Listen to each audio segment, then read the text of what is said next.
warrior. I'll fight till the day I die. I'm a warrior,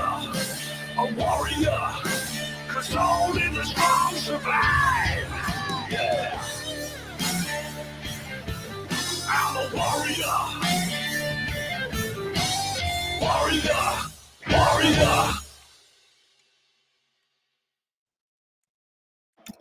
All right. Welcome, everybody. We're going to get this thing rolling right away with the Second Amendment tonight on Guns of the 701, episode 91. A well-regulated militia being necessary to the security of a free state. The right of the people to keep and bear arms shall not be infringed. And welcome, everybody. How we doing? Great. So we got a full slate here, guys. We got 6 people on with us tonight. The guys from Here's a Deal are joining in with us. Shilo and Marvin, good to see you tonight. Nice seeing you. Thanks for having us. Yeah, my co-pilot Mike is from Mitchell, and Ben Koppelman, representative for the which district is that, Ben? 16 in the North Dakota legislature. Great guy, and we worked even on some legislation. I know through Magram mostly on the Stand Your Ground. I know that that was an interesting one last session. And we're joined by Mr. Derek Sherwood. I do pronounce that right, right?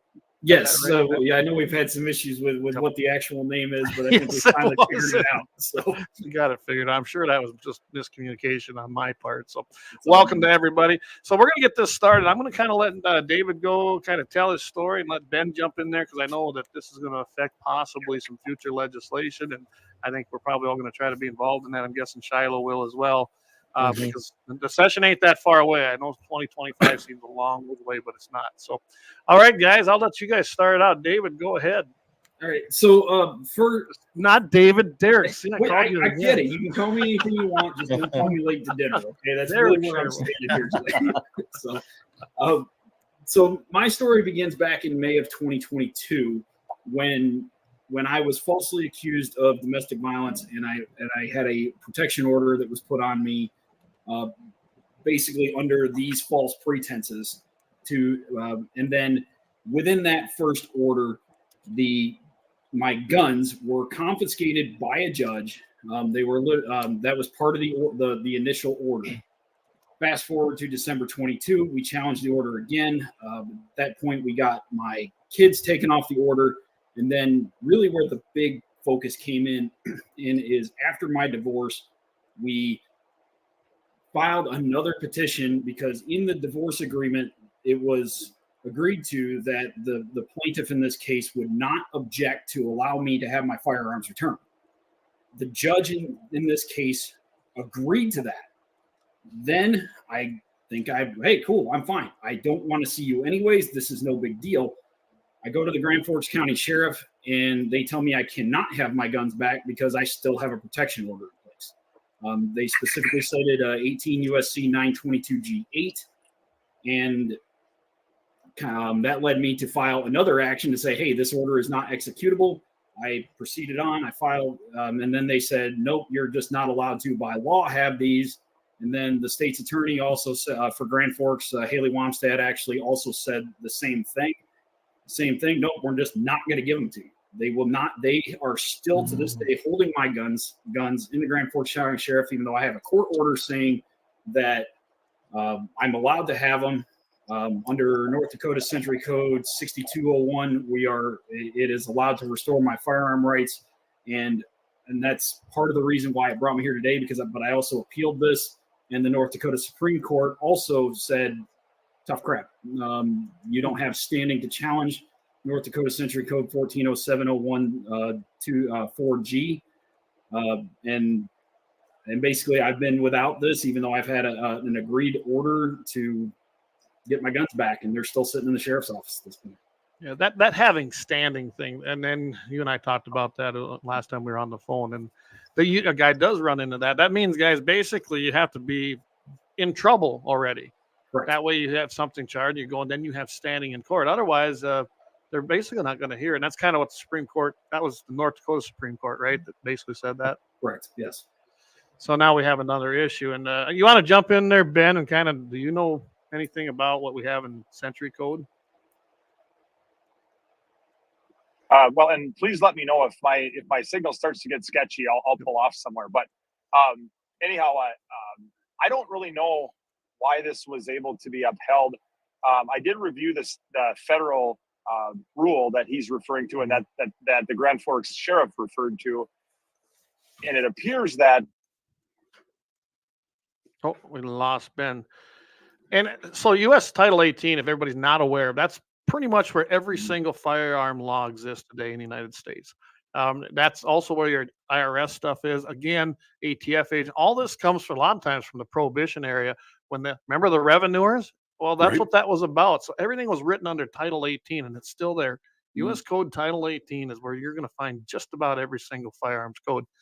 And the one you're referring to, that's what. And I'm with Ben. I'm not quite sure how they applied that or how that sheriff even applied that. So now, I don't know anything about your sheriff.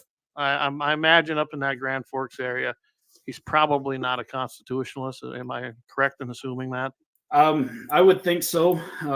Based off the fact, because I wrote a letter to him directly myself, and I got no response. At the time, again, I'm still going through the process. Everything I am doing is pro se. It is so I don't necessarily have it. It's kind of a learn as you go type thing. Right. Looking back, I wish I may have actually taken. I wish I could have actually should have actually taken the sheriff to court on this. I really wish I did.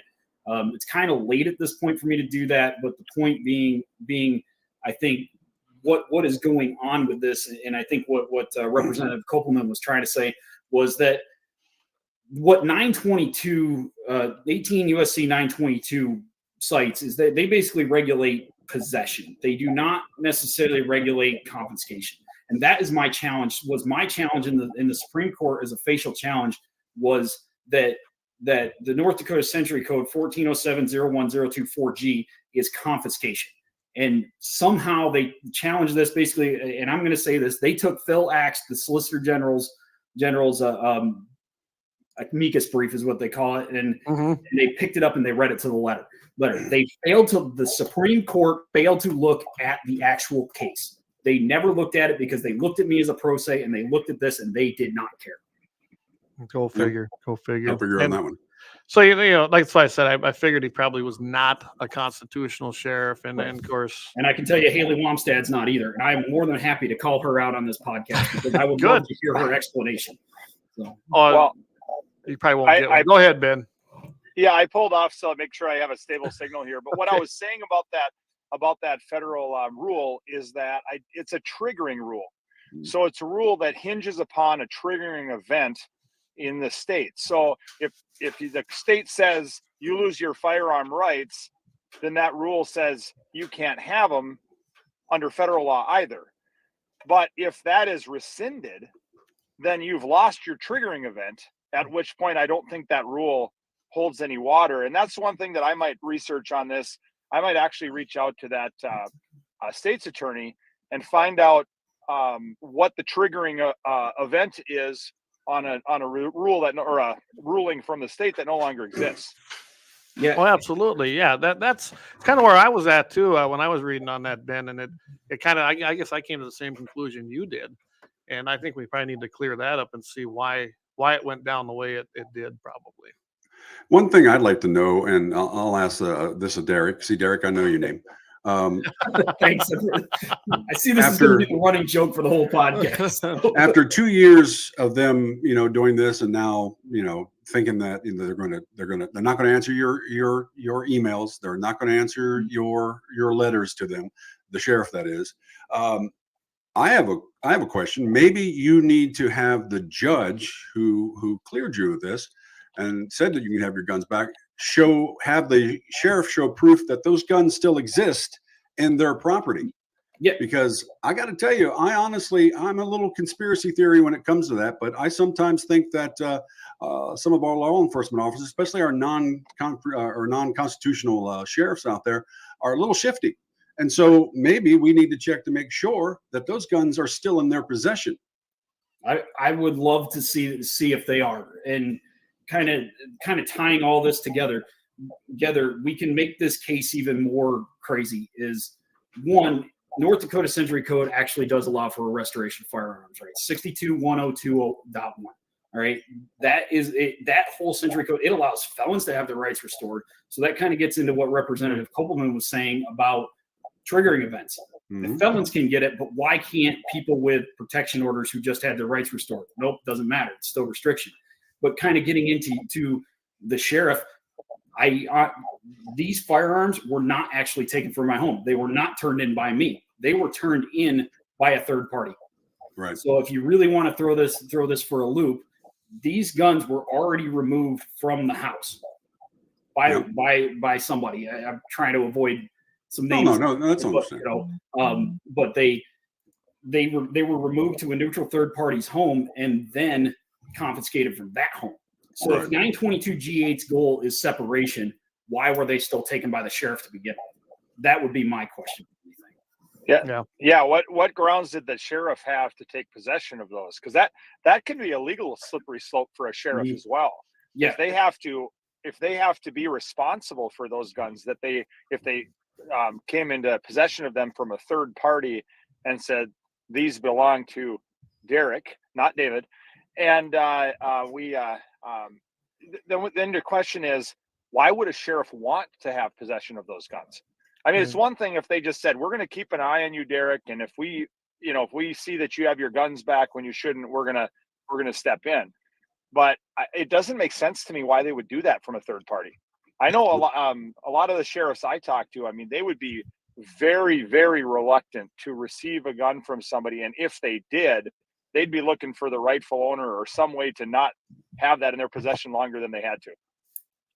Yeah. I mean, and that's I wish I knew the sheriff better. And like I said at the time, going through this, I mean, I've never been in trouble in my life. I mean, I've got a great life, and I've had great people who have made sure that I'm on the right path.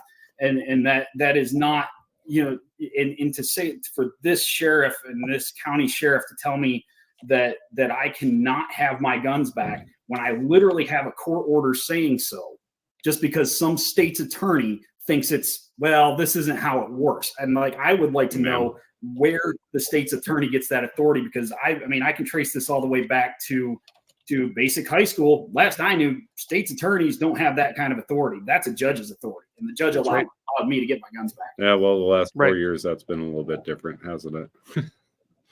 We had city attorneys saying that the governor was able to write laws, and now one of them is running for a judge.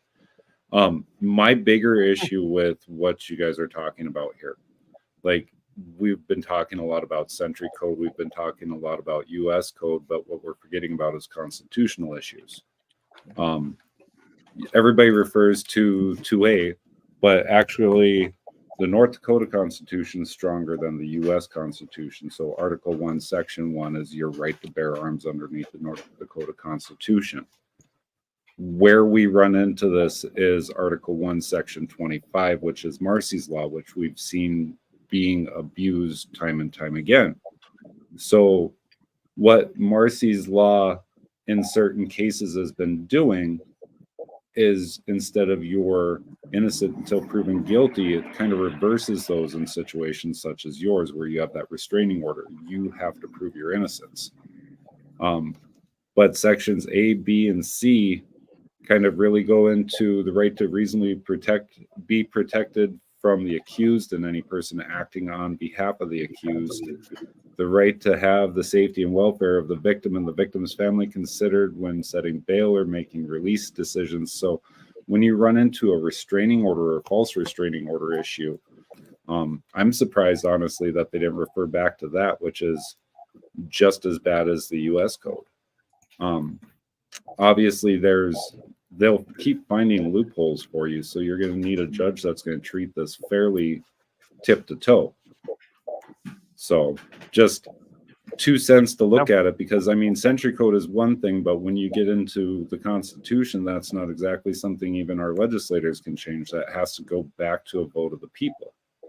And that makes this a rough situation too, because once we get past the initial hurdles of fixing the Century Code, getting rid of these loopholes that are being used against you, you still have a constitutional fight on your hands too.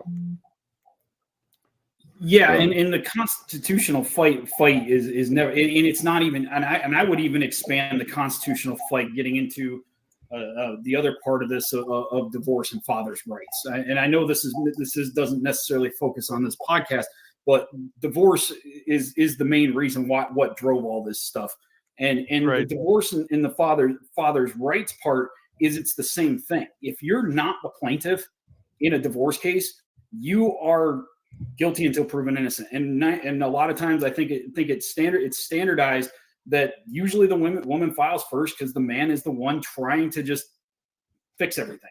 And then that's just the natural dynamic of men. And, trying to make sure that hey, I built this. I'm still trying to build it. It may be broken, but I want to fix it. But and then getting in, also pulling that into child support and even motions of contempt. I would even borderline on that. Getting into things that are, because when you get a motion of contempt filed, the judge shows an order to show cause. Right. That order to show cause basically says you have to prove why you're not in contempt. That's not innocent until proven guilty.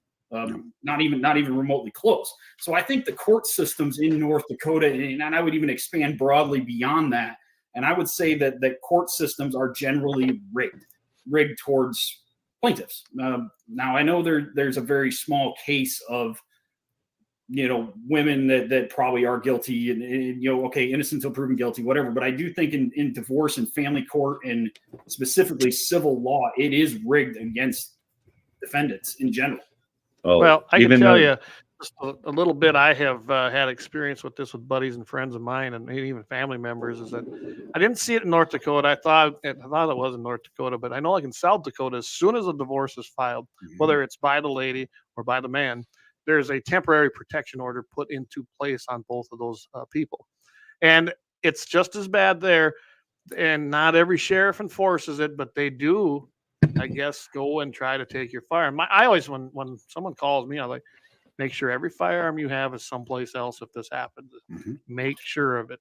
And you're right, Derek, that a lot of times it seems like the ladies will file. And everything I've seen, including all the way down to my sister's divorces, she seemed like she got a lot of preference. And I'll be honest, I thought she was in the wrong and should have lost the kids, but they went to her because the court always leans. They also, then she turned around and she filed a protection order other than what the state of Wyoming at that time had on her, well, it would have been her husband and became ex-husband. And I mean, that court went after him and destroyed him out there in Gillette. And a lot of things that happened there. Yeah, I mean, he had his issues, but I don't think he got a fair play at all in it. Well, they and it seems like I hear that a lot. They exasperated it by going against him because they made him guilty before proven anything else. So I mean, it goes to that point, and I think Marvin was going to say something there a second ago, or it was either Shilo, but yeah, it's just it's an unfair rigged system. Yeah, jump in there, Shilo, if you had something. Well, yeah, I mean, it's just kind of piggybacking off what you guys have said. I've had friends and family too go through divorces, and that's exactly my thought too. Is it isn't right on what happens a lot of times, and obviously every case is different. So, but it's just. I'll throw this comment up here. Keith O'Donnell jumped in here, and Keith's a good friend of mine. He's an Iraq war veteran, actually injured over there, and we can go down that whole road some other day. But he's like, preach it, brother. He goes, dads get screwed. And I can tell you, Keith went through a horrible divorce. Yeah. Where we saw some of this and some of these things we're talking about that have happened. So, I mean, there's probably some things to look at legislatively there as far as to what can happen within divorce cases. Ben will probably have to jump in on something like that. But I'm not real familiar with North Dakota's divorce laws. I guess I should probably get more of that. So, I mean, one of the biggest factors that kind of like getting into the main topic of DVPO and guns. Okay, you take your DVPO, you get a restraining order put against you, and then you get your guns taken away. Well, then that factors into that drives the whole thing to divorce. I'm going to interrupt you quick. Why don't you explain to everybody what that is? Because not everybody's familiar with that. The DVPO. Yes. Explain what the DVPO? Correct. Yeah, the Domestic Violence Protection Order, which is which was what we were alluding to before. And basically, they are a civil protection order that is placed on you. You don't get a trial by jury to get this against you. You don't get it's a civil case, and based on preponderance of the evidence, which is just slightly above 50%, then well, you get a protection order and you lose your guns. Those things drive the divorce when that happens.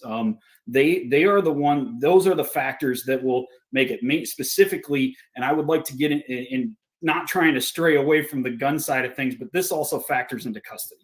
And custody is really the biggest thing. Custody of the children, custody of everything, specifically the North Dakota's best interest factors of the child, which are how they determine who gets custody. And specifically, one of those is factor I, that specifically states any finding of domestic violence. And if you lose that factor, your whole case is done. So these DVPOs are incentivized at this point. Yeah, and we were talking about that. Well, I'm going to jump in here. So we've got a couple people that are chiming in here. One comes over for Rumble, so I just placed it in our own chat area. And guys, I don't have the overlay on tonight because we got so many people on here, and I know who this is. He says, I dealt with this myself a few years back. You always have to be leery of red flag laws, and that's very true. Forget about fathers' rights. There's an entire industry built around subverting those, definitely in North Dakota.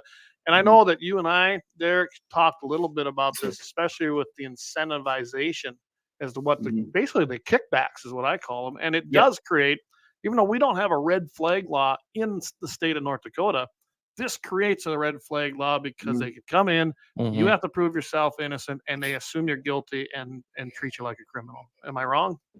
Yeah, and that's driven around Title 4D is what it's called, which basically is the drive. And there's also Title 4E, but basically Title 4D and Title 4E are what the federal government says that a state has to have a child support program, and those effectively are what incentivizes courts to maximize child support, because under Title 4D, the states get a kickback on that, and it's 63 cents on the dollar. So for every dollar of child support that North Dakota collects, they're getting 63 cents on the dollar. The question would be, I think that would be asked, was where does that money go? Well, that money goes to the Judicial Retirement Fund. So now you have an incentivized jury to maximize child support and bring about the most money they can. And the maximum number is 25%. Anything at 25% is going to be maximum child support. So now you have an incentivized jury because, I know I want to retire, but that's how we're going to get paid at retirement. Right. Yeah. So one question comes in here, and I'm guessing this is for you, Derek. What else in the protection order business is held up as far as your rights? Is it the divorce issue, restraining order, or just a gun issue for the state's attorney? All the above would be my answer. It would be all the above. This restraining order has, one of the biggest things is my rights to parent. That has been held against me. It's held over me. It's still being held over me. It's constant, and it almost is a script at this point where no, he has a protection order. He's a bad father. Well, let's not forget the kids are not part of the protection order. But so why should that be held over me? Yep. Right. Kids are not part of the protection order. I mean, they were initially, but the opposing party agreed to drop them off.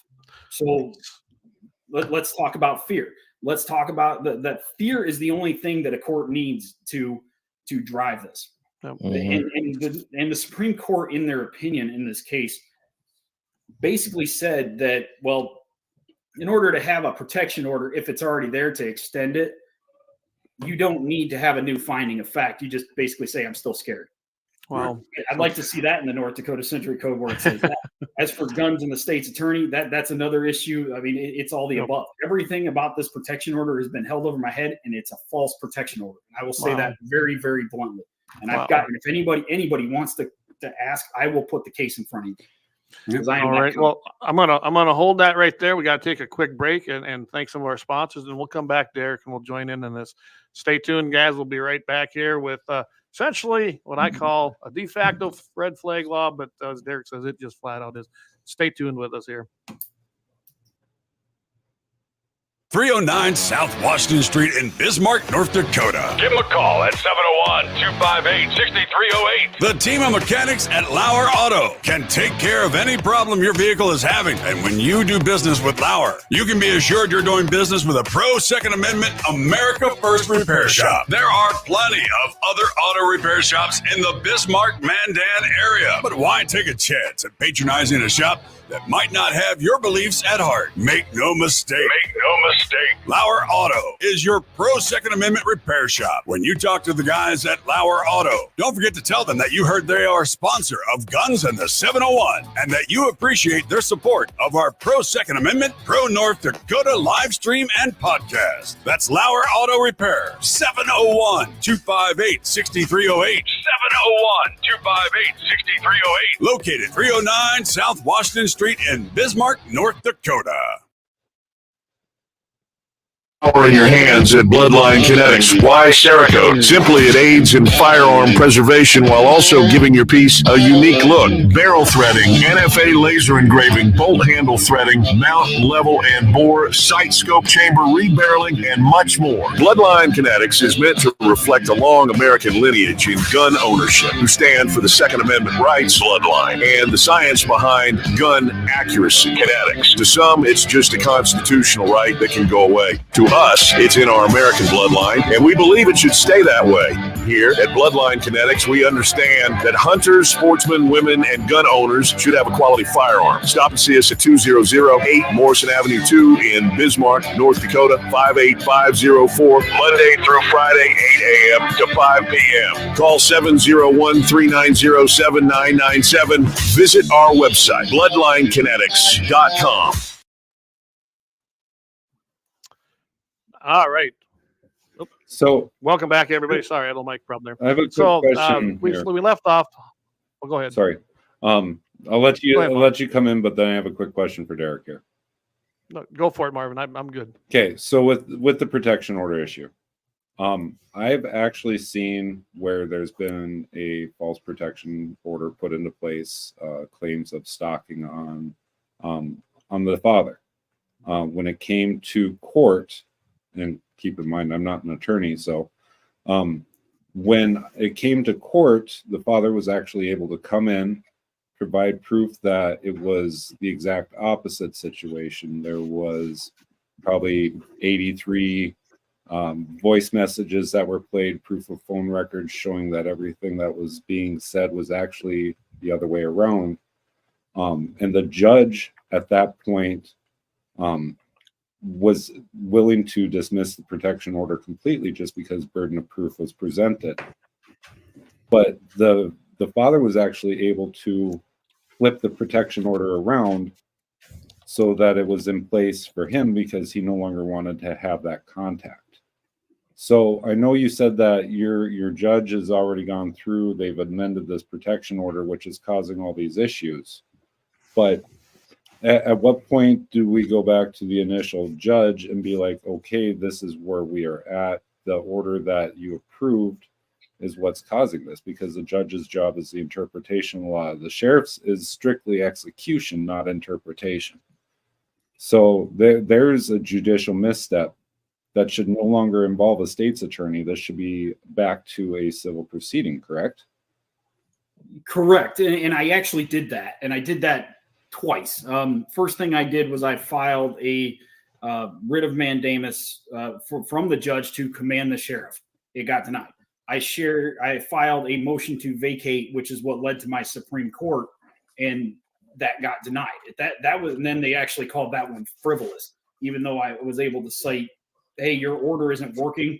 And the judge even specifically stated on the stand, well, if you have problems, then you can file with the court. And then I was told, well, this is a frivolous suit. So I with this specific case of how poorly it was handled, right now it's difficult for me to go back to the judge because the judge is retired. So, I mean, which is, kind of in hindsight, I think that brings something into play. It's easier to keep it than it is to get rid of it. So I don't really know at this point, I think my options are kind of exhausted, and I have to let the protection order expire because of the timeline that's left on that protection order. Yeah. So, Well, really the key is getting everybody involved so that we don't have this happen again to somebody else. I am not fighting this for me anymore. And Derek, that's coming up in May, right? Father, I'm fighting for my gun rights, but it's for the next guy. And that's coming up in May, right? May. It's supposedly going to be expired in May. Yes. Yep. Now I realize that you and your ex-wife now, of course, are separated. But so you said that she has said that that she releases you from the protection order and everything else, correct? So I mean, you've even got her, as much as you guys are separated now, you even got her pretty much on your side in some aspects. No, I would definitely don't have her on my side. Okay, yeah. Sorry, I don't mean to put it that way, but like I said, what happened was what I was getting into was there was an agreement to allow for firearms returns. Okay, right. That was the agreement. Because personally, I don't care. I don't want to see you. You don't even live in the same state here anymore. That another factor in this that ought to draw some people's minds. My point was just give me my guns back. I don't want to see you anyways. Let me live my life. And that is the problem. And that was where we got an agreement. Yeah, take your guns back. No big deal. But yet they're still sitting in the sheriff's office because of what we discussed prior to this. Yeah, the only other, I know that I helped a guy out when I was still with the NRA, and that was over in Belfield. And I forget what county that is. Shiloh, what county is that over there by Belfield? That's not Stark.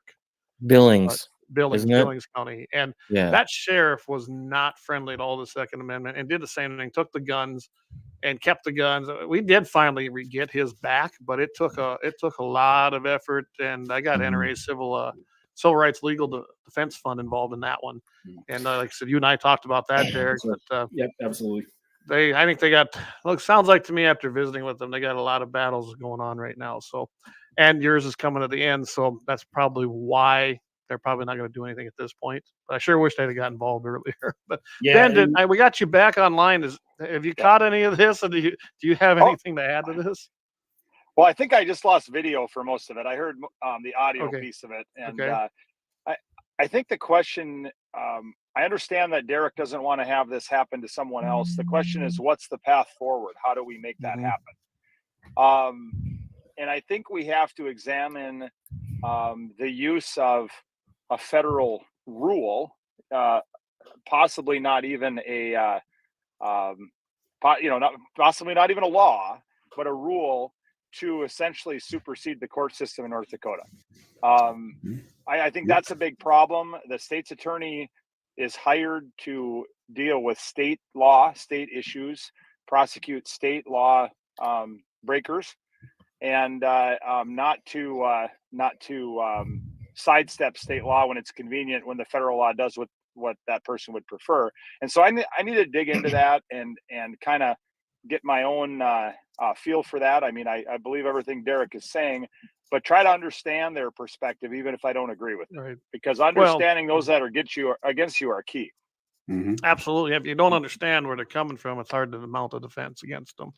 It's just that simple. So yeah. And one of the problems with and Ben will probably know this as well, is when you try changing laws like this, when you try changing statutes like this, you end up with that whole blowback against you that you're against protecting victims and you're protecting women. And that's the stuff they always throw out at you when this is going on. And it's not the case in this situation. And I bet you it's not the case in some. Now, in most, probably, but not in this situation. And with that in mind, I mean, you've got to think, they've got to go case by case, doing blankets over everybody on this stuff. And I wish that we could probably get some of the constitutional sheriffs in North Dakota to write a letter to thinking about the attorney, the state's attorney, and say, you know what, the proper thing on this, now the court has said X, is that you should release those guns back to him. And that should be the standard. And so maybe it's one of those things where, like you said, Derek, it needs to be bigger than you. And maybe we need to see about kind of a grassroots on that and say, you know, it needs to be a blanket policy. Mm-hmm. and I would fully agree on the policy level. I mean, really, if you actually dig into North Dakota Century Code 1407, 701, which is the code that regulates the domestic violence protection orders, there's a lot of other stuff. I think one of the, if this is just my personal opinion, and hopefully that this gets heard, is that what needs to happen with these protection orders is there needs to be a higher standard of proof. For one, you cannot convict. This is a civil conviction, is what it is, and this is everything that the Bill of Rights ever was against. It is a backdoor deal to convict you, and what happens is when you're convicted this way, you don't get a jury trial. You don't get the right to an attorney. You barely get the right to remain silent, because if you remain silent, well, there's a protection order anyways. Because it's preponderance of the evidence. I would be borderline pushing this to, one, make the whole thing, rewrite the whole law to say something to the effect of, we need a jury trial for these protection orders. Maybe not necessarily beyond a reasonable doubt, but definitely at a minimum clear and convincing evidence. And, Right. and that would be how it needs to be worded in the bill to get the judges to actually see this. Because even if you have clear and convincing evidence, if there's criminal charges in a case where they have domestic violence, and in they're gonna need to protect that criminal case, and that's from a legal standpoint, because it's either, well, we could throw it all out there at the DVPO, but then there's that anything you say can and will be used against you. Mm-hmm. But then you're still screwed. So I'm going to take my Fifth Amendment right to protect my criminal case. Well, you still got the protection order and you're still convicted. And and then even if you don't get convicted in the criminal trial, it's nothing. It means nothing, because you still are convicted. Yeah, sure. Maybe you're not behind bars, but you can't have your gun rights. Say you in a case where there's somebody who lives in the same county, if they may get you kicked out of your house, which is that you own. I mean, I'd like to see where that's constitutional. It goes so much further beyond gun rights, and gun rights is the main focus of this case, but it's the whole entire Constitution in these things that are getting, I would say, getting stepped on, because you're not. Yes, you have a hearing, okay, but is it really due process to lose constitutional rights when you don't have a jury trial, when you are not judged by 12? Well, that would be the question to ask. Go ahead, Ben. Well, I was just, to build on what he just said, I don't see what taking gun rights away really has to do with someone's feelings where they feel threatened by somebody else. I mean, Yep. If you had even preponderance of the evidence, if the preponderance had to be that you're a threat to use a firearm, Mm-hmm. that might be even that burden might be okay, because they'd have to have some demonstration that you've made threats with a firearm before, or you've assaulted somebody, or done something with the use of a firearm to say, and this is why we think they'll do it again, or why they'll use that as something to get back at somebody else. The other question is the no contact order, or the restraining order, is it of any value? Is it worth the paper it's printed on if you're worried about what somebody has in their possession for a weapon at home? Because if the order actually keeps two people apart, then who cares if they have weapons, because they're not together. And so it really doesn't show much faith in the protection order process if they also need to take someone's guns. Right. Absolutely. Yeah. I mean, because I think we all know that criminals are going to do what they want to do anyways, and they're not going to care if a piece of paper says no. Yeah. How many Well, and one of our commenters on here, and I know who he is, and he said, then you just buy guns where all the criminals buy guns. You don't have to give up your guns just because of a silly law. Well, he makes a great point, though, there. He does. Just because they did this to you, criminals are still criminals, but you're not a criminal. Right. So what is, like Ben said, what is the objective here? In all reality, what was the objective here? Because you're not a criminal. You did nothing wrong. Yeah, we got issues. I can tell you what the objective is. The objective is leverage in the divorce. And Absolutely. And it is scripted.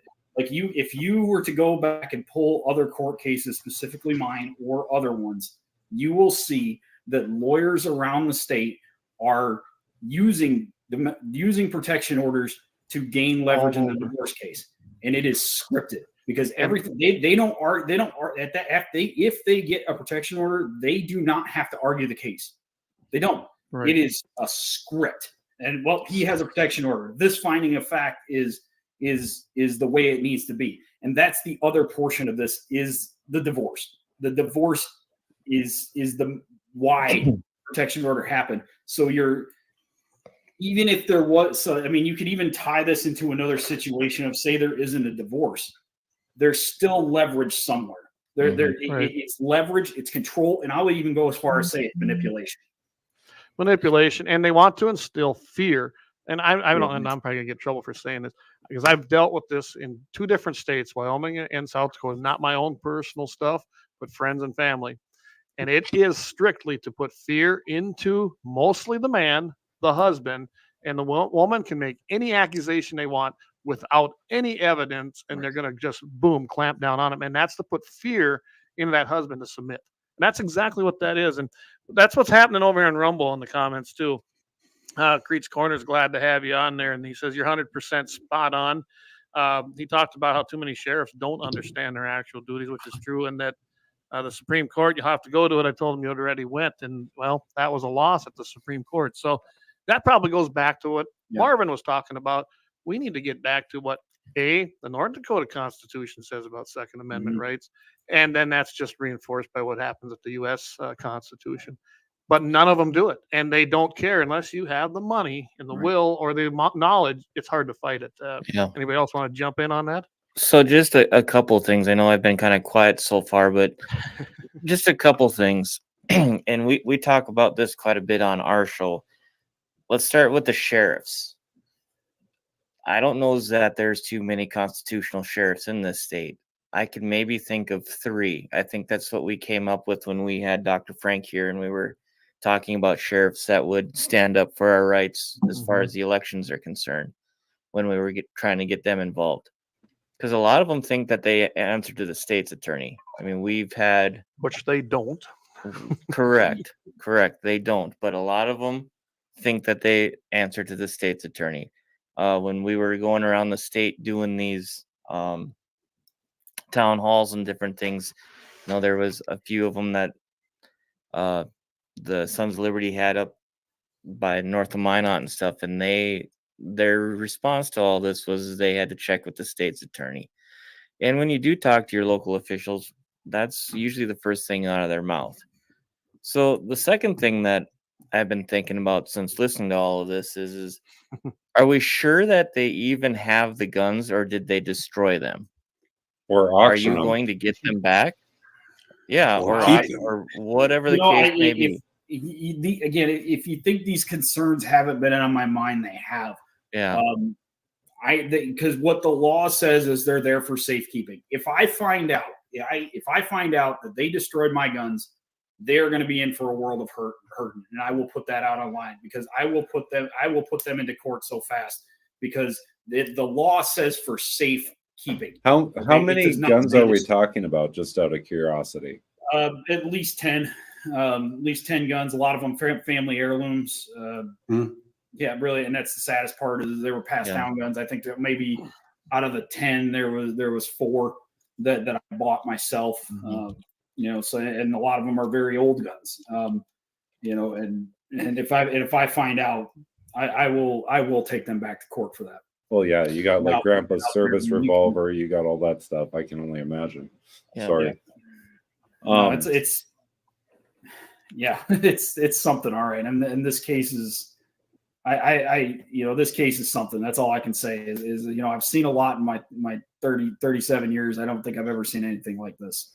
Nonetheless, live it, Well, and what Shilo was saying here earlier actually brought up a point that I've been discussing with other people too. We have the Attorney General's office. We have the governor's office. We have all these elected offices where this responsibility can move up to a statewide figurehead. And half joking, half serious, we've been talking about it for a while with a couple different people, is why do we not have a statewide elected sheriff? Like the top sheriff for the state, where these smaller, where our counties that sheriff can communicate with somebody sitting in the Capitol, because again, your sheriff is your most powerful form of law.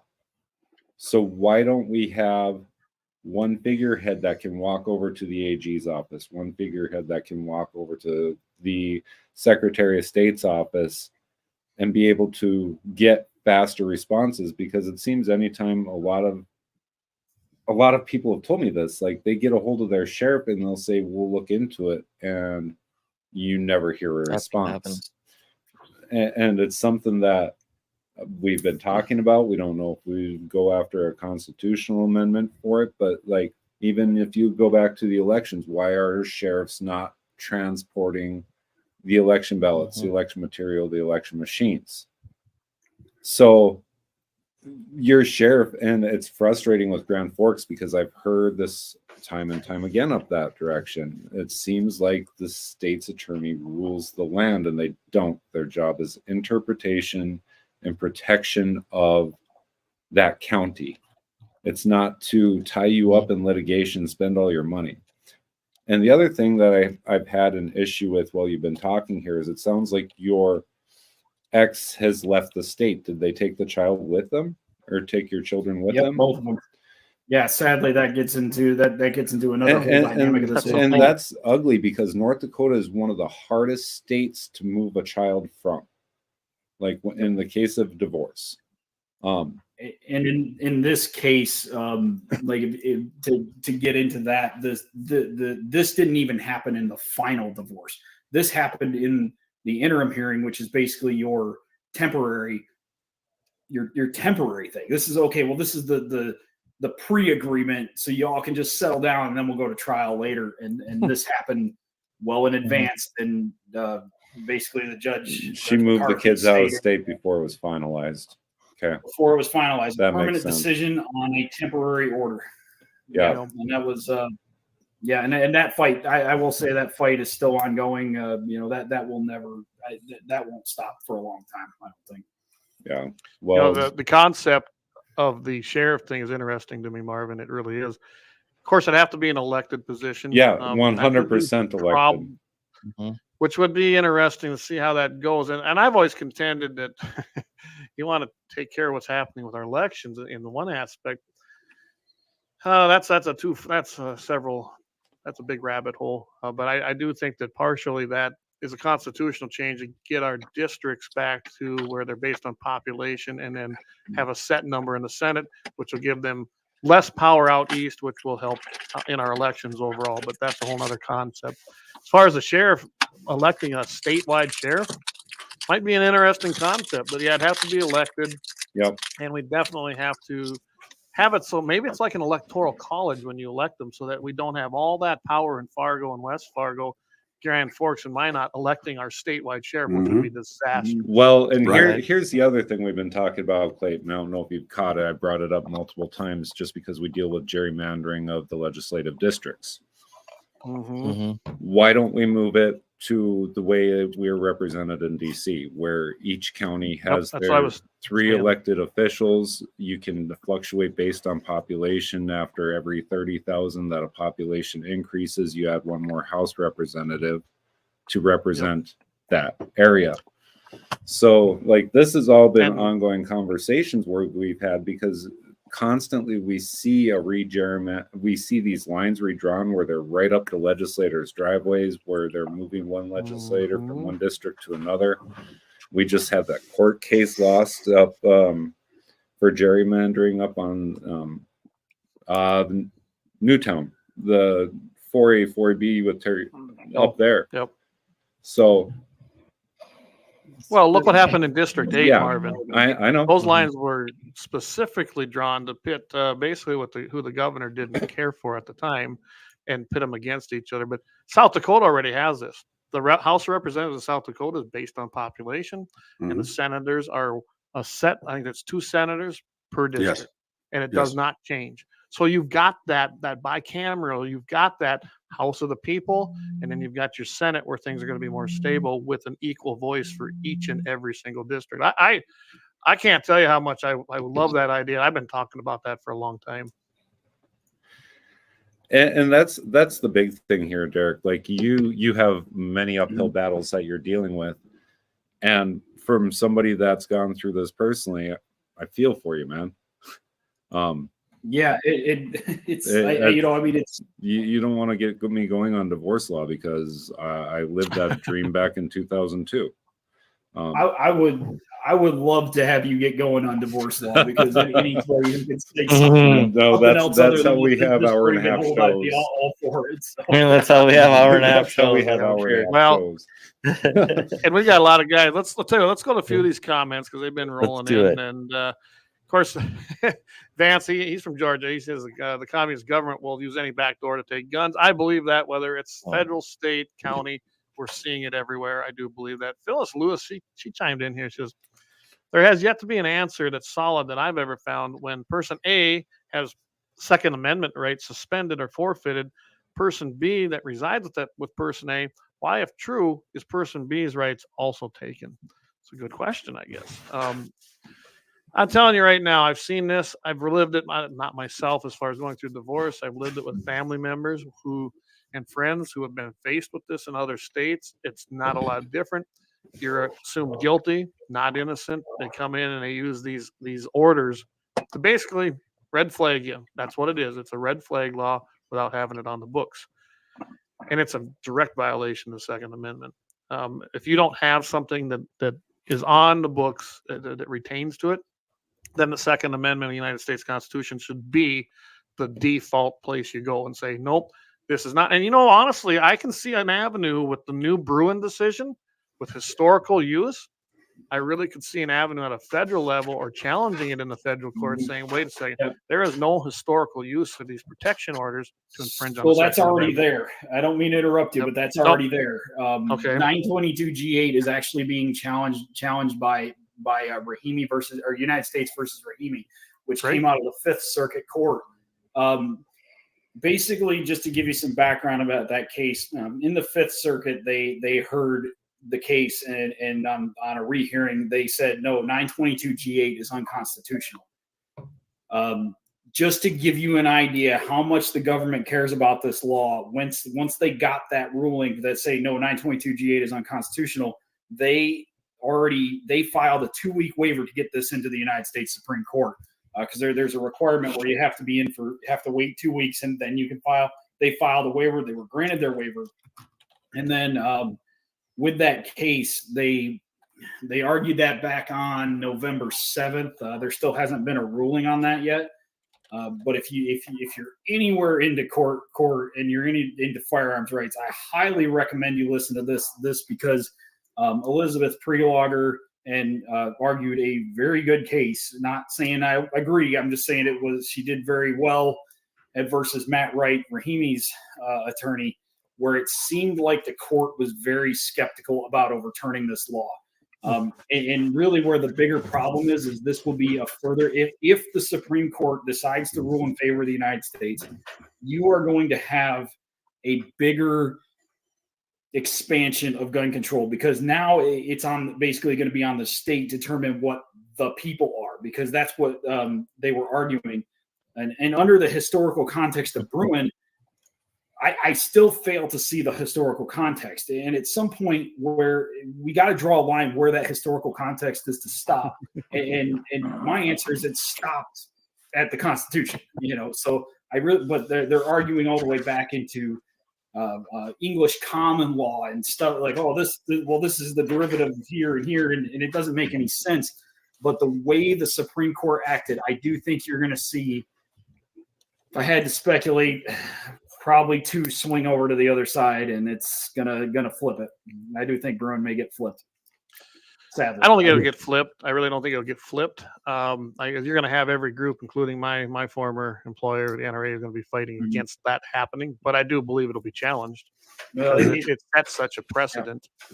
Someone on Rumble, they actually chimed in on this, and they said that the argument that you're referring to there, the Second Amendment allows the government to disarm dangerous individuals, that is, those who would pose a serious risk of harm to themselves or others if allowed to possess a firearm, which is kind of like talking in circles for the government. But I'm betting that's what that case is about. Yes. But again, the power defers to the states. Article 1, Section 1 of North Dakota circumvents that Yes, it entire does. argument right there. On that issue, as far as the Second Amendment, that is the rule. Yeah. Nationwide, it can't be challenged. It Yeah. shouldn't be Well, challenged. and I saw Allow it. today that Tennessee voted to allow there to be teachers allowed the guns in school to protect the students. And of course, the outpouring of outrage from the left was pretty abundant there. The news, of course, following that more than following the case. You know, we've been talking about different things to do. Is it the SHIELD program from the NRA, Clay? Is that what it's called? School The SHIELD, yeah. program? Yeah, School SHIELD. I mean, we've been working on different plans for years. All right. So we have come up with plans, but that's the difference on the compromise on the left and the right. We've come up with plans. Well, since we came up with them, they don't want them. Not just And that, that's Mike, how it comes. we And funded that's how it boils down to. Mike, like School SHIELD. We Yeah. funded it completely, and nobody in South Dakota or North Dakota took advantage of it. Right. And it was because it was done by us, the NRA, at that time, so, even though it was the foundation. Yeah. so if they pass this for the teachers, did they at least allow silencers for the librarians? No, there we go. Suppressors for librarians, love it. And boom, Marvin comes with the comic relief. So- Sorry. There you go. So we did have another comment from Rumble. The question is a restraining order enough to establish that someone is in fact dangerous? And that's always been the question. That's why it's unconstitutional the way they apply these things. And actually, Ben, are you still with us? I am. So what do you think of that? In that particular thing, is a restraining order actually enough to establish that someone is dangerous? Well, if the bar is to take away their constitutional rights, I would say no. If the idea of a restraining order is to keep two people apart, that's what it should be focused on. And if they're so dangerous that you have to take some extraordinary steps above that, you better take them to court and find a way to throw them in jail. But otherwise, the whole idea is keeping two people apart. And so why don't we focus on that and a reasonable way to do that, as opposed to how much other pain can we put that individual that's being restrained in while keeping them apart? And that's the piece that I think is sort of silly with a lot of this. Now, we know that we got Marcy's Law, and when that came in, a lot of people had no clue what it was going to be. If we're ever going to change that, and you're right what you said earlier, Marvin, that it would have to be the people that change that. Legislators can put a proposal in front of the people, but the people have to vote on it. And if we were going to do that, I think that proposal would almost have to be, repeal that section of Marcy's Law and replace it with X, and then try to find some way to put some more rational thought behind what's there. But our own Attorney General has come up with some kind of backdoor red flag ideas that he's been pushing. We defeated one last session and that also had some mandatory minimum stuff hidden in there. But we've got to guard against. I think the legislature is one of the most dangerous places right now. If we don't catch these things, Absolutely. Can we put legislation if we're proactive to sort out the difference between keeping two people apart and taking away constitutional rights? I think we can, but we've got to go at it head on. We can't nibble around the edges.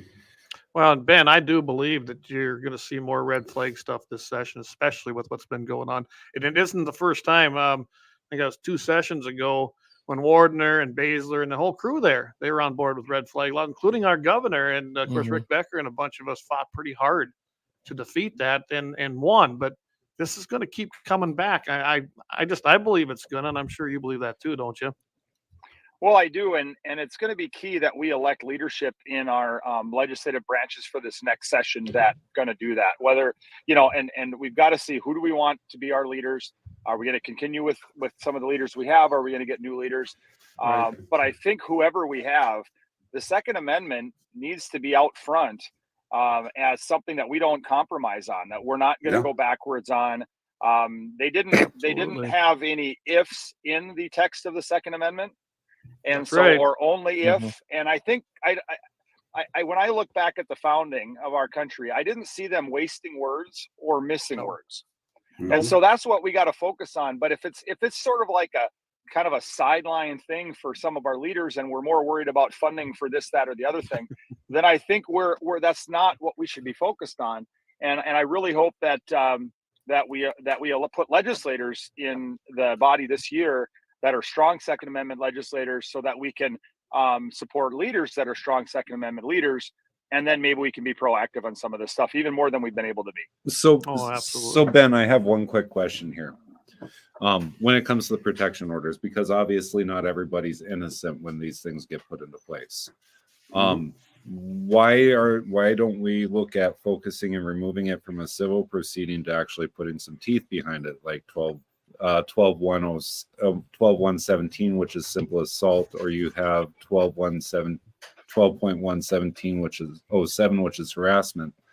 Like if this person has legitimate fear that they're going to be harmed, we should have a police report filed. We should have reason. And until the court hears on it, we should have monitoring instead of just using it as a civil proceeding to remove. Because what Marv, I think, says on there is at each when different ones trigger at different levels, then of course we react differently. So triggering effects need to be put in there. But and that's the thing, is like with protection orders, I mean, a class B misdemeanor pulls a gun, correct? A class C, you're fine. A class B There's pulls triggering a gun. events there. Yep. It's what they're charged with. So I don't know if all B misdemeanors do. If domestic violence isn't involved, or if there's not, there might failure to be some register your misdemeanors vehicle. that. Yeah, I don't think all. I don't believe misdemeanors do in cases outside of domestic violence, but I could be wrong on that. Yeah, because I mean, a protection but order anyway, is I really. can actually chime in on that a little bit. Actually, there's another Tell you what, type of guys, discipline- I want to hold that. Let's come back. We need to take another break because we've actually run long. So let's take one more. We'll take a break here, and then we'll come back to that. And Derek, you go ahead and respond to that. Okay.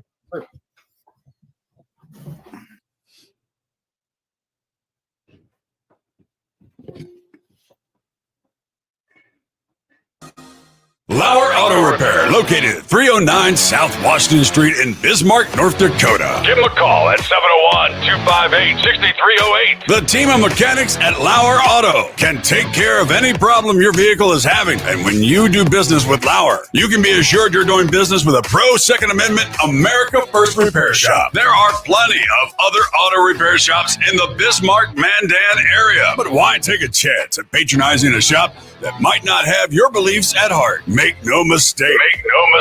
Lauer Auto is your pro Second Amendment repair shop. When you talk to the guys at Lauer Auto, don't forget to tell them that you heard they are a sponsor of Guns in the 701 and that you appreciate their support of our pro Second Amendment, pro North Dakota live stream and podcast. That's Lauer Auto Repair, 701-258-6308.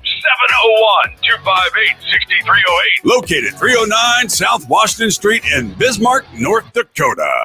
Experience the exhilaration of power in your hands at Bloodline Kinetics. Why Cerakote? Simply, it aids in firearm preservation while also giving your piece a unique look. Barrel threading, NFA laser engraving, bolt handle threading, mount, level, and bore, sight scope chamber rebarreling, and much more. Bloodline Kinetics is meant to reflect a long American lineage in gun ownership, who stand for the Second Amendment rights, Bloodline, and the science behind gun accuracy. Kinetics. To some, it's just a constitutional right that can go away. To us, it's in our American bloodline, and we believe it should stay that way. Here at Bloodline Kinetics, we understand that hunters, sportsmen, women, and gun owners should have a quality firearm. Stop and see us at 2008 Morrison Avenue 2 in Bismarck, North Dakota, 58504, Monday through Friday, 8 a.m. to 5 p.m. Call 701-390-7997. Visit our website, bloodlinekinetics.com. It's every American's right to bear arms. At Mandan Sporting Goods, we're here to help you support your Second Amendment rights, which reads, a well-regulated militia being necessary to the security of a free state, the right of the people to keep and bear arms shall not be infringed. Whether you're looking for a pistol for personal defense or collector gun, we have the staff to help you. We also have the area's largest inventory of ammo and reloading supplies. Mandan Sporting Goods, the area's local gun and ammo specialists.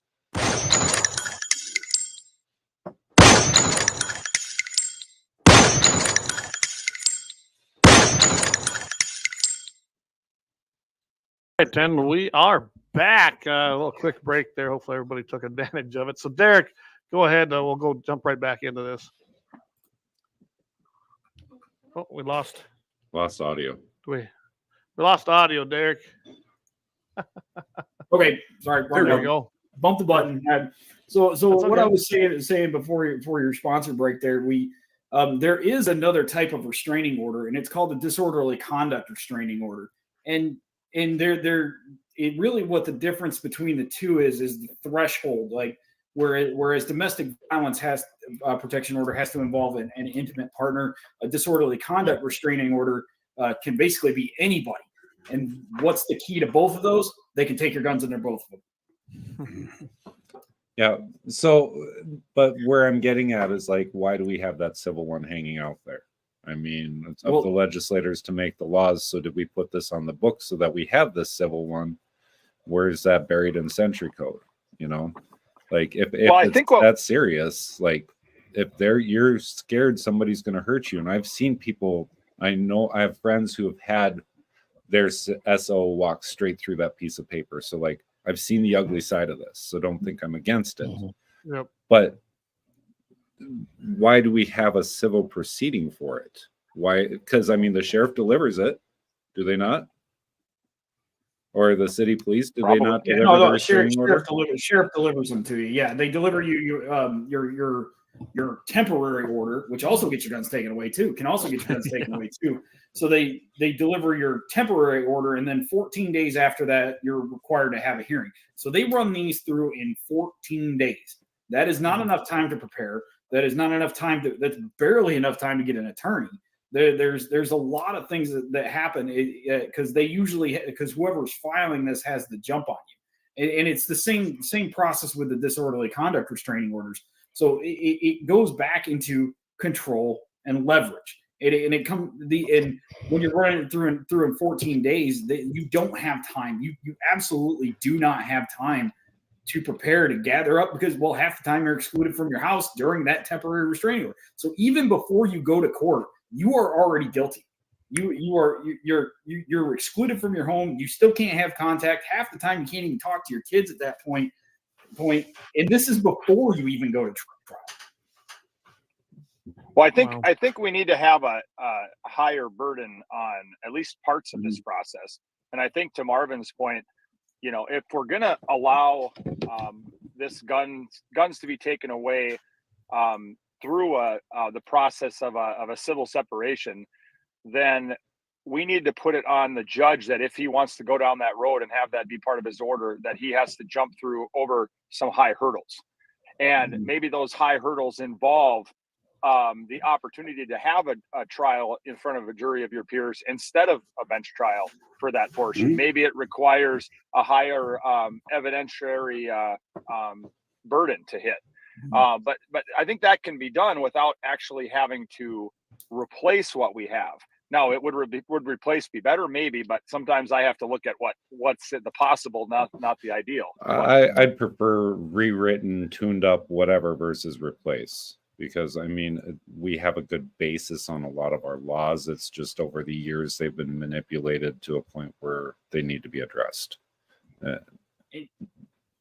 it may not necessarily. And again, I mean, the law. I fully agree with the manipulation of laws, and a lot of the manipulation of laws has come from the court, specifically in Supreme Court rulings, where they make up arbitrary rules, like specifically in this case where they talk about protection orders, and they don't, and where they specifically said in the opinion that, well, you don't have to have a new finding of fact to extend a protection order. I'm sorry, but extending the protection order wasn't ever in play. Like that wasn't even any discussion. Why is the Supreme Court making a ruling on that? But now it's cited and now it's case law. So now it effectively is law. And that's bypassing legislators. Yeah, now they set precedents. All right. Well, I think it's like what Clay said is that it was a back way. Well, through what Ben said. It's a way through Megan's law. It's a way of going backdoor and doing red flag laws without actually having them in place. And I think it's when all these laws get, I think Vance, who's usually on the show, says we've got like 22,000 federal gun laws out there Over that. in the states, Yeah. and and they don't follow any of them unless they want to. They basically pick and choose, and they use them against us.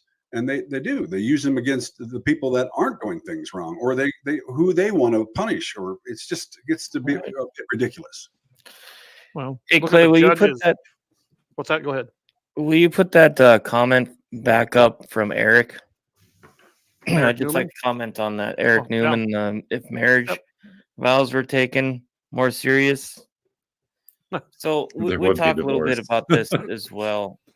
So big picture, as I've been listening to all of this, and I've felt this way for a while, a lot of this has to do with taking, and I know this is kind of a rabbit hole, and I'm probably going to get some heat, but oh well.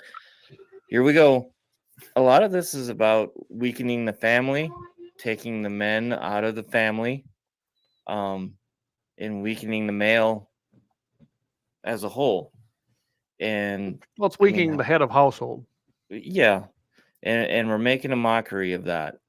And I mean, look at the way our society has gone with the institution of marriage. Now, we've got divorce proceedings, and we've been discussing this all night about how messed up that can be. And I'm not saying that there aren't certain situations, but for the most part, I mean, we've made a mockery out of marriage as a whole in society. And Well, absolutely. And that started, and this is another, like you said, the rabbit hole here. And we'll just kind of drift just briefly here. But like I always told people, this is when the whole gay marriage thing was still supposed to Mhm. be starting, right? And I Yep. flat out told people, listen, marriage was created in the church. It's in front of God. It has nothing to do with anybody else. It's created in the eyes of God. So keep your government out of my church. If you want to go to a courthouse and do whatever they let you do by man's laws, fine. But it has no place. But this, I think what that was about. They wanted to make us accept it, try to make us run down that, make us start marrying people like that because of what you said, Shilo. They wanted to destroy that family unit and the sanctity of marriage, as well as having a head of household and a family structure as we know it as Christians. And that is probably the root of a lot of this. And here we are. Well, if you think of it, I mean, it started way back when they first actually, and again, this is down a rabbit hole, but it started when they put the TV in the household and just kind of gradually went from there. So, yeah, in my mind, this is a part of the bigger picture of splitting up families. I mean, we've had a guest on before that has called us the drop-off generation. When you have your kids, pretty soon you're dropping them off at preschool or daycare, and then it just goes from there to you don't see them until they're 18, and then you send them to college. No wonder that society is the way that it is. And so I don't know, I feel that a lot of this is just the way that our society has gone too on weakening the family. Because you listen to Derek's story, I mean, there's been a lot of people even on our show in the last year or so that we've had. I mean, we talk about these issues, and even in our country today, I mean, with people not being engaged, it's kind of just keeps cycling. Oh yeah, definitely. When God left the Mhm. mainstream for a lot of people, that's where we ended up. History was repeating itself, and it has since time began. We see it when nations fall and societies fall. It can happen, and it's usually a result of people straying from the word. Absolutely. Mhm. Gene Cox, you're gonna put well Well, he's putting it there you in. go. You I've go seen for it. Okay. So Jerry Reed said she got the gold mine and I got the shaft. Well, I think that's what happened to Derek up there, and probably several other guys. It's not just me. I mean, and I know that. I mean, specific. I mean, I've you don't understand it until you go through it, and that's really the honest truth. You know, I mean, I have had family members to go through it, but you know, you're kind of like, well, that's not my business. But then you realize maybe it should have been my business. And you know, I mean, I've seen it with a lot of people at work, and you know, where they've had to go through it, and you're like, okay, not my business, just want to remain neutral. But at the same time, now that I'm going through it, I look back and I wish I got involved, because you look back and you see the things that were happening. It's the same thing. And it's usually the dad that gets screwed over. I have seen some exceptions. My aunt was an exception. She was the one that got screwed over too. I mean, it isn't just men, but will say the strong majority is men. And I've seen it so many times.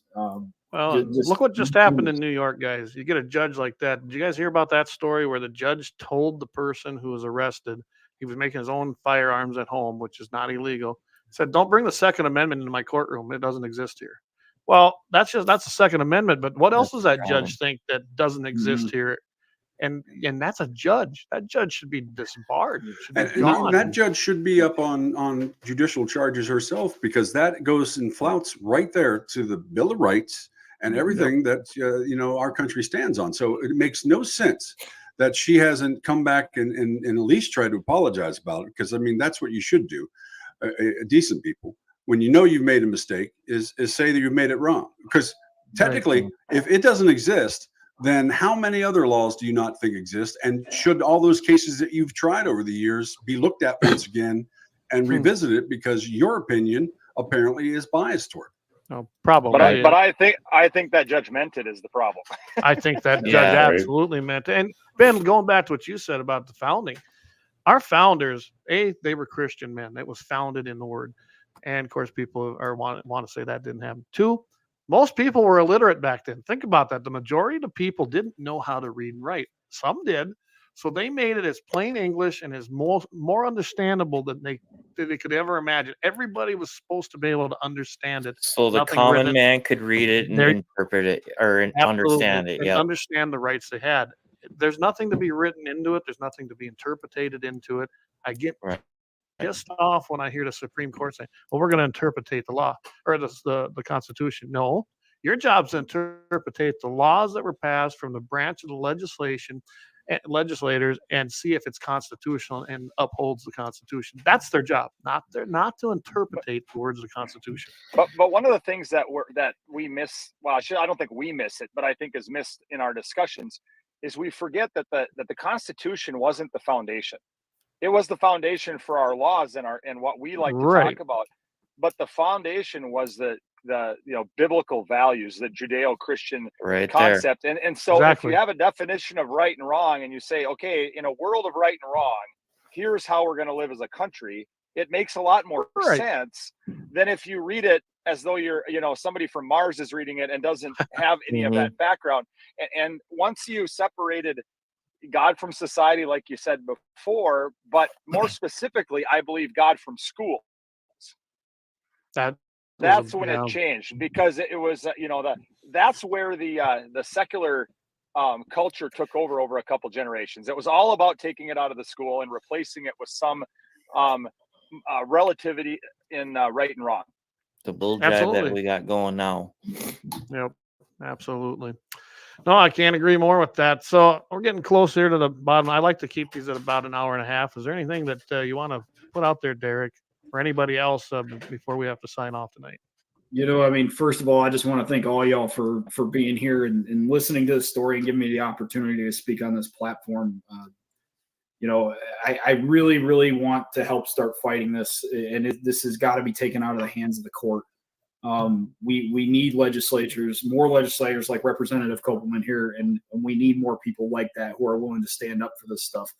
I like I said, I'm very thankful for this group, and I'm very thankful for the networking I've had to get in here, and I'm definitely thankful for all y'all and listening to this. And I can't thank y'all enough for having me on here. Well, you can thank Kit, because she's the one that told me about you. Too. If I could give a couple shout outs, definitely Kit Brennan. She's been a great help in all this. To get me into this network, and then also Mitch Sanderson too. He's another person who I've definitely been a big help in my legal struggles. Just getting people just this network I built. Charles Tuttle's another one. I mean, he's been a big help, and I'm just thankful for all these people who've backed me. And I know I'm missing people, but I'm just thankful for everybody who stood behind me on this. And I'm going to keep going, and definitely thank you for everybody here. Well, we appreciate you coming on. Our pleasure. And I'm glad we were able to co-op with you guys, Shilo and Marvin. Now, we ain't done that for a while. I was going to have you guys on eventually anyway, but hey, Yeah. it worked out. And Ben, thanks for coming on, because your insight is, and I know where you stand. I don't even question it. Well, and can you believe this? I'm actually from, the Imperial Cass County, West Fargo, where all the nonsense comes from. Yeah. I always joke and say the people from out where Shilo and Marvin are from really like me better than my own. But somehow we still get by the finish line. Most elections, we got to do it again this November. So, well, maybe Ben, we're going to have to, we're looking at that weekend of May 8th to do what we call our 2A day with guns in the 701 at our little private range outside of Mandan. Maybe you have to put that on your calendar. yeah, somebody send me an email. We'll see what we can do, because I really want to hear where we want the 2A bills in North Dakota to go. Well, yeah, there's a lot, and you and I can talk. We've got each other's numbers here, and we can do a little discussion. I know I've been talking with Jeff Magram a little bit too, and there's some tweaking to do on some of the other things. Basically, constitutional carry is a big one for me, and I want it to more emulate what I accomplished in South Dakota. And we just got some tweaking to do, but we passed the bill we could pass when we got it. And that's politics. Well, and just so you know, we did get rid of the alcohol restriction. We also got rid of the residency requirement. It took 2 swings at the apple. But now I think the key thing there is, is there more we need to do? I think the one outlying thing that I hear is the require to notify law enforcement if approached. That's the one that they don't like. I don't know if there's many other flaws that people have pointed out to me, but I'm looking to. I want to see it just like South Dakota and Wyoming's, where anybody, you don't have to be a resident of this state, because your rights shouldn't end at a state line. I'm not sure you do have to be a resident now, do you? After the last tweak, we'll have to talk about that. Yeah, we'll have to talk. I think it still maybe does, but let's talk and see if it's fixed. That's great. But yeah, they having to tell an officer, that's none of their business.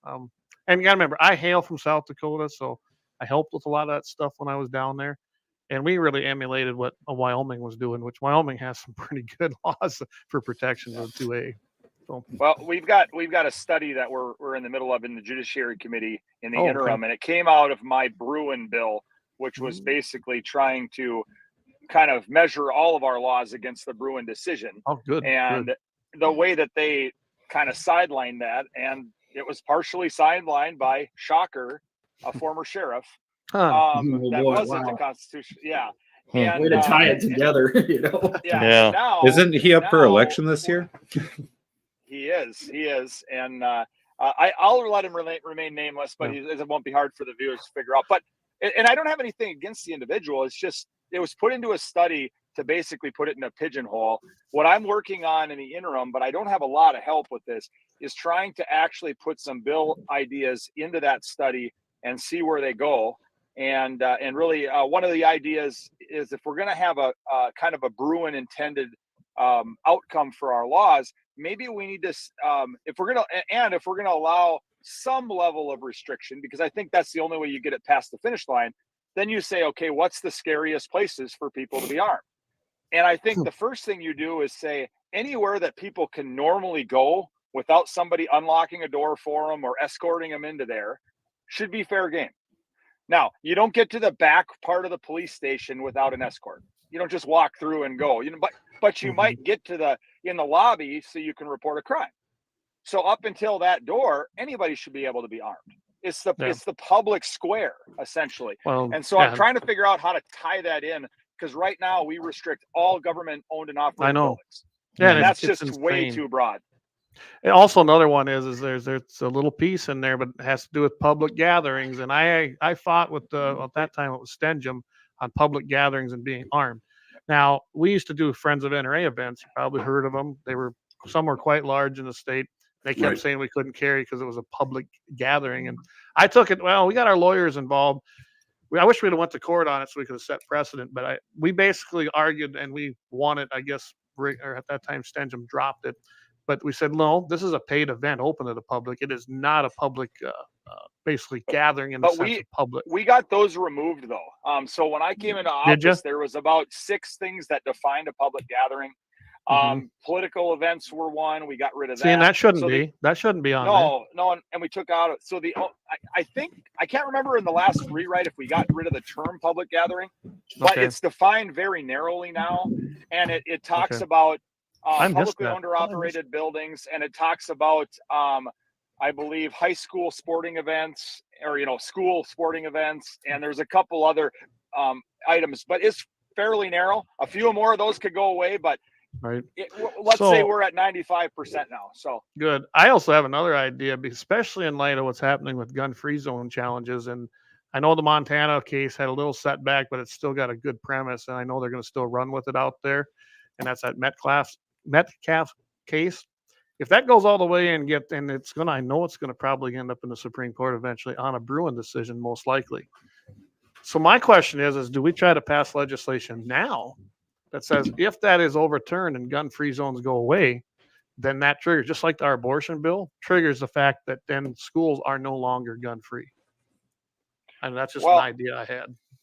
But I believe under state law, we can already get rid of that. I don't think we need, I mean, the challenge is, does the schools have historical precedence? That's what you'd have to make the case on if you're going to allow it to be upheld under Bruin's context. Well, a lot of schools had kids, they brought their rifles with them to school. Right, hanging on the gun rack in the back of the pickup. Yeah. Well, I'm talking even when they settled out here, it was a one room schoolhouse, a country rural one, and they took and then they probably hunted rabbits on the way home. Heck, my own grandfather talked about that up here in North Lemon. And when that was kind of common, and they'd hunt all the way back home, walking. Well, one other, I believe we also fixed the law. Can you hear me? Yeah. I think it looked like I was frozen for a sec. I think we also fixed the law in terms of schools where we limited it now to within school buildings. It used to be tried to be school grounds, and then there was an exception but it doesn't apply to your car or something if you're on the school grounds, that sort of thing. Well, I think we've limited it now to the buildings. So at least when you drop your kid off to be indoctrinated at school, you can you stay armed. You don't have to park across the street and escort them to the door. Well, Ben, now we just got to fix, just like they mentioned earlier, the registration when you fail to register your car. And we all know about Luke's issue there. And Ben, we were talking a couple weeks ago about Colorado trying to tweak their laws and everything, where there was basically, it was going to be where even if you had a gun in your vehicle legally and you were transporting it and you passed in front of a school or court or whatever else, of course, you were so many feet close to them. That was going to count as they could have reason to pull you over because you had an NRA sticker on the back of your car or something like that, and any reason to pull you over. And they were saying, well, since you're in that zone, you're breaking the law. So that's what they were trying to push over there in Colorado. So it's those little laws they're trying to tweak left and right in every state that are trying to infringe upon us. Well, and don't get this wrong. I mean, we did not get rid of school grounds, which essentially by extension removed what you're talking about. That didn't happen by itself, and the liberals out there that are anti-gun did not want it to happen. I think in some of times we've made changes that they maybe aren't real on the ball on. They don't realize that we just improved. I like to use the word restored more of people's rights that are infringed. But I'll tell you that even the stand your ground bill that we got through. Number one, I never called it a stand your ground bill, at least not that I know of, in public. Well, it was no duty to retreat, and Magrum got a wild-eyed over on the right, and I did the thing on the other side, and they were already looking right, and we got you realize I was working with Magrum on the other side over there, and he called me up one night. He goes, "Hey Clay," he says, "Ben wants to do something here." He says he doesn't like the name of it, and he wants to kill the bill. And then he told me what was going on. I said, "Then kill the bill. Let's get the one we can pass." And I know Jeff was up in a little. He was excited, but we got it through. And I actually went and testified. I don't remember if you were in the room there when we were testifying on that, but I'll tell you what, I was so happy to see that get through. And I couldn't believe the Catholic Church lobbyist was up there lobbying against it. I kind of got him afterwards and kind of embarrassed him pretty hard. But anyway, well, you know what? You know what? I know a funny story. I tried to. I did several iterations of allowing guns in churches, and right now it's still an opt-in, and I would like it to be an opt-out if we're if we're gonna further change that. But the way he killed my idea, or at least partially neutered the idea, narrowed it down a bit, was from a Catholic perspective. He talked about how asking if you had an opt out and then the church had to put some sticker in the door or whatever that said you can't carry here, that somehow would defile the door because the doors are sacred. After all, Martin Luther nailed his grievances to a Catholic church door. Yes, he did. Like, yes, he did. Oh my gosh. Did the Catholic lobbyists just use Martin Luther as the reason to not have guns in churches? That's funny, wow. Isn't it? Oh my goodness! But I'm actually a good friend of his, but we just don't agree on that issue. So I flat out afterwards. Luke was sitting there. I walked over to him, introduced myself, and we talked. I said, I said, and he did. He read some great scriptural passages, which I was familiar with, which had no relevance, and he was trying to use it to strip him in. Not in the case, in the context he was putting them through. And I flat out told him, I said, all the morals and things you're preaching, I said, I'm not against. But I said, maybe you ought to fix your own problem with your priests in your church before you start dictating whether I need to retreat and have a duty to. Ouch. And I said it loud enough to everybody there. Everybody's like, Luke, I thought Luke was going to spit his drink out because he was like, I can't believe you just. Well, I've said the same thing. That went around the whole Capitol that day, but oh well. I said the same thing to a few around here. We get a lot of people that want to, get up in the city council and whatnot and preach about whatever is going to be, within 500 feet of a church and this and that. And I'm like, when you start paying some taxes, then I'll care what you say. But until then, you got no skin in the game. And I know that irks some people, but for me, it's like, we've got priests and nuns and all that stuff around here that don't pay in anything, and but they all got an opinion, but they don't pay in anything. They don't pay for our roads. They don't pay for, this, and I get a little sick of it. So I'm one of those people that likes to kind of, I guess you would say chastise them a little bit when they get up to speak. Yeah. But, well, anybody else got any final comments? As we're gonna wrap her up here pretty quick. If you got anything you got coming up on your shows there, Shilo? We're still brainstorming on some things. What do you got, Marvin? I know you were gonna talk about the leadership deal, right? Yeah, April 27th. That's this Saturday. They have that leadership conference. That's going to be at New Song Church. AG Wrigley's going to be there. Senator Kramer. There's going to be a host of people that are going to be speaking all day long. So we have that going on. I know we are coming into the summer slowdown, which goes back to conversations we had earlier. Right. We have 18 years with our kids, so I know we have stuff coming up there. But other than that, I mean, my big thing for people right now, focus on the June primary. That's your local government's elections. You need to know who your candidates are. You need to reach out to them because your mayors, your city councils. This is their only election. They don't move to November. Other projects that we have working is right now I'm putting together our own cheater copy of the Century Code. So when next session rolls around, I can just apply the bills on the fly and we can see what they're really trying to do. And we'll have that all up in public and live for you folks too. So. Sounds good. I know Mike and I, we got Mitchell in the morning every Friday morning there on 5:50 a.m. We'll be visiting with Todd, and we got some interesting subjects. But I think we're going to change some of them, Mike. I know we had a whole show. But I know there's a bunch of stuff that came out in the last day. So yeah, absolutely. We got a bunch of change. There's a couple of minutes. I definitely want to address that judge in New York while we're on the show and a couple other things. So we're gonna, and by the way, Arizona, everyone who's been following this with us, the Arizona gentleman that was basically arrested. He had his trial because he shot an illegal alien on his property. It went to a mistrial, so we'll take it. It's a little win, but it could come back. But that did end in a mistrial, so he is free as of right now, and we'll update you on that on Friday. And then we got to, like I said, there's been a lot of things been changing, so we're going to change the whole show that we had planned. But tune in 8:15 Central, 7:15 Mountain on KFYR 5:50 a.m. with Mitchell in the morning, and that'll be our next show. And of course, every Wednesday night right here at 6 o'clock p.m. Mountain, 7 o'clock Central. And when do you guys usually air, Shilo? We're on Tuesday nights at 8 o'clock Central, and Friday nights as well at 8 o'clock Central. But as Marvin was saying, we are going to cut back to one show a week, and that will still continue to be the Tuesday night show.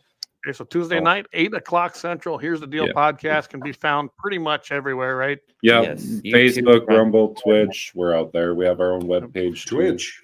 Yeah. So we are now on Twitch. It was working tonight. We had our one listener, and we had a second one that I had to ban because he was getting kind of crazy over there. I saw that. We're on Rumble. We are on, of course, Facebook and CommyTube. Just think pretty much everywhere, along with our website, gunsandthe701.com. Although you can't comment from there, but we did have listeners on there tonight. And then, of course, over on X. Elon Real quick Musk. before we go here, Clay, Donna Magram posted on our side of it through Facebook. She says, Clay, it looks like you may need some guns. That goes without saying. Well, I got a sampling behind me. I should show you the rest of the room. Anyway, This thing is too little. Tell Donna to say hi to Jeff for me, okay? Yeah. All right. Yeah, we're What a new simulcasting, so she'll hear you. All right. Ben, again, thank you. Appreciate you coming on. And hopefully now I see the sun is setting, so hopefully you'll make it to Sioux Falls before it gets dark. No, but I'll be driving for a while. Okay. And Derek, again, thanks for sharing your story. We're going to probably have you on again, especially after that order goes off, because I want to see if you get your guns back. And if I'll not, be more than happy to anytime you want. maybe some of us can help you out on that. I don't know, but let's see what happens after that order expires. So, Yes, sir. And Mike, I'm more than happy. Anytime you just give me a call. We're ready to rock and roll here.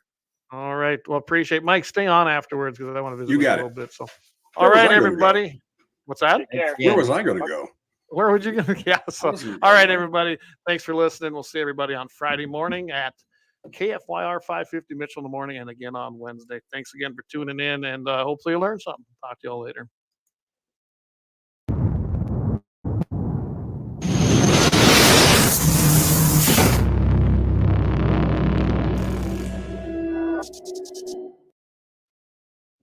All right. Awesome. Perfect. Are All we right, out? guys.